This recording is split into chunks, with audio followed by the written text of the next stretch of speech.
कसं नाव मालकांचं हे? नंदकुमार कॉलेज. तुम्हीच बघितलंय सापाला? कोणी बघितलं? मी सर. आणि आता किती वेळ झाला इथे बसलाय सजे? झाला 1 तास झाला सर. 1 तास झाला. मला फोन केला तेव्हापासून. मला साधारण 1.25 तास लागला, कारण मी इथून 65 किलोमीटर लांब होतो मित्रांनो.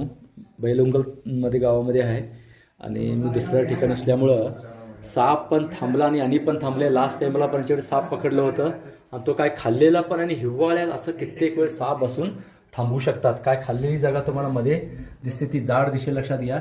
हे सगळं सापांच्या स्वभावावरती अवलंबून असतंय.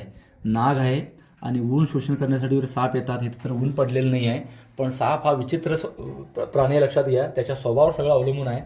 तो कित्येक वेळ एकाच ठिकाणी थांबून राहू शकतोय आणि गेला तर एखाद्या मिनिटात पण जाऊ शकतोय. त्याला काय वाटते त्याच्यावरती ह्या सगळ्या गोष्टी अवलंबून आहेत. असं काहीतरी केलं तर तो बघ असं करू शकतोय. आणि आपण बघणाऱ्या लोकांवरती किती काय अवलंबून असतंय तुम्ही हे पण समजू शकता. कारण सापाचा स्वभावावरती बरंच अवलंबून आहे. जास्त प्रेशर पडलं तरी साप जाऊ शकतात. काल आम्ही शहरामध्ये 10-15 मिनिटाच्या अंतरावरती 3 सापांचे कॉल आम्हाला मिस झाले, म्हणजे साप निघून गेले, लक्षात घ्या.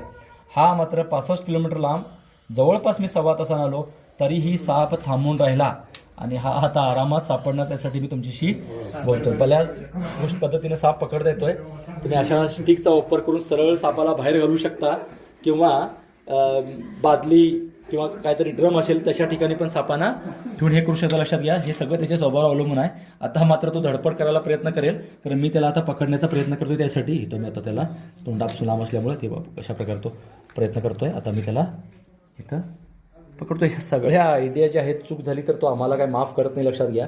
हे सगळं स्वभावावर अवलंबून आहे. तुम्ही जाऊन पकडा म्हणत नाही, पण त्याच्या विशिष्ट मर्यादा तोडल्या तर तो काहीतरी करण्याचा प्रयत्न करतोय. आता मात्र तो जास्तच प्रेशर आला. आम्हाला भीती दाखवणारा स्वतः घाबरून इकडे तिकडे जाण्याचा, माझ्या हातातून सुटण्याचा प्रयत्न करतोय. नाग आहे, जेवढा लहान तेवढा धोकादायक असतो, लक्षात घ्या. पण स्वतःहून काय करत नाही ते सांगण्याचा प्रयत्न करतो. आणि हा साधारण 2 वर्षा वयाचा साप आहे. काय खाल्ल्यामुळे पण, आणि ह्या परिस्थितीमध्ये विंटर सीझनमध्ये असे साप बसून राहू शकतात, त्यामुळे ह्याला पकडता आला.